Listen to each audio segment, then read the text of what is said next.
Madam काय म्हणते विदर्भकर, आज आम्ही बघा निघालो होतो मॅडमच्या वावरात जायसाठी. आज आम्हाला जायचं होतं वावरामध्ये. आम्हाला तर माहीत होतं कुठं नेणार आहे ही लोकं म्हणून. मग आम्ही निघालो. या डंपरमध्ये आम्हाला बसवलं. बसलो. शेळ्या मेंढ्यावानी आम्हाला भरून दिलं. इथं बकऱ्या म्या म्या म्या म्या करून राहिल्या होत्या. सगळेजण बक करून राहिले. इकडे आमचे मॅडम लोक बसलेले होते. आम्हाला काहीच बोलता येत नव्हतं जास्त. चिल्लरपणा अजिबात करायला भेटत नव्हतं. म्हणून आम्ही उतरलो. नंतर पोचलो का आम्हाला काही एवढं नवल वाटत नव्हतं, कारण आम्हाला माहीत होतं आम्हाला कुठं आणलेलं आहे. सगळे लेकरं म्हणे हे नवीन आहे, काय चांगले भारी आहे. आम्ही म्हटलं अगं बस ना, चुप राहणार, काही भारी नाही. आम्ही याच्या पहिले येऊन गेलेलो इथं, हे तेच सांगून राहिली होती. नंतर मग याच्या काहीतरी गोष्टी चालू होत्या. वेगवेगळे मारलं, याच्या मारामारी झाल्या. मग आम्ही पुढं आलो तर आम्हाला सगळ्या आठवणी नवीन चालल्या झाल्या, कारण आम्ही इथंच खूप मज्जा केली होती. मग सगळेजण आम्ही हौदामध्ये हात वगैरे धुतले. नंतर हे मॅडमने दाखवून राहिले होते की मॅडम हे पहा, आम्ही इथं जेवण खावण केलं होतं, इथं ब्लॉक केलं होतं.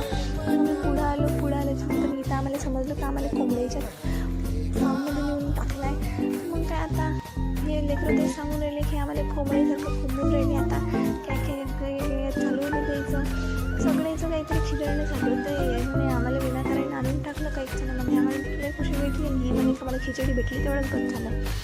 मग काय खिचडीच पाहिजे होती, तर मग काय हे ते सांगून राहिली होती. आम्ही म्हणजे तुम्ही आम्ही सारे जण पोट आहे, तोंड आहे, जीव आहे, सोस आहे, चमचमीत गाड्याचं ते आम्ही सारे खवई, आम्ही सारे खवई, सारे खवई, आम्ही लागलं ते थकून गोष्टी चालू नाही, याच्या त्याच्यातून चालू नाही, आम्ही बाहेर टिकून असं म्हणजे तसं.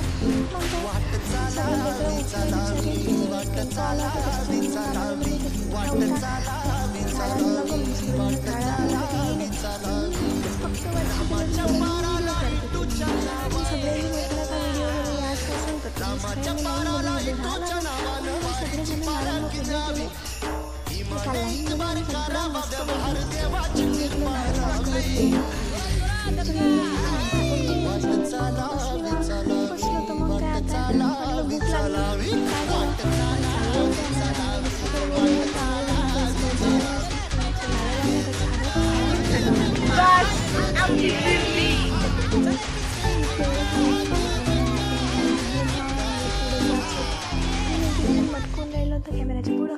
मग आम्ही निघालो. आमचे ज्युनियर लोक इथं ट्रॅक्टर चालू राहिले ना, आम्हाला इकडे म्हणे का इथे तुम्हाला आता जावं लागत. तेवढं पाऊस यायला लागला. मग सगळेजण धावायला लागले. मग आम्ही परत यायला लागलो होतो. मग परत यासाठी आम्ही परत त्या टेम्पोमध्ये जाऊन बसलो. बा एवढ्या मोठ्या डंपरमध्ये काय. मग एका पोरीला लागूनही गेलो होतो. तिच्या अंगावर सगळ्या पोरी पडल्या होत्या. त्याच्यासाठी मग तिचा पाय दुखे. मॅडमनं खुर्ची लावली. खुर्चीवरून सगळ्याला काढलं. सगळेजण खाली उतरले एक एक करून.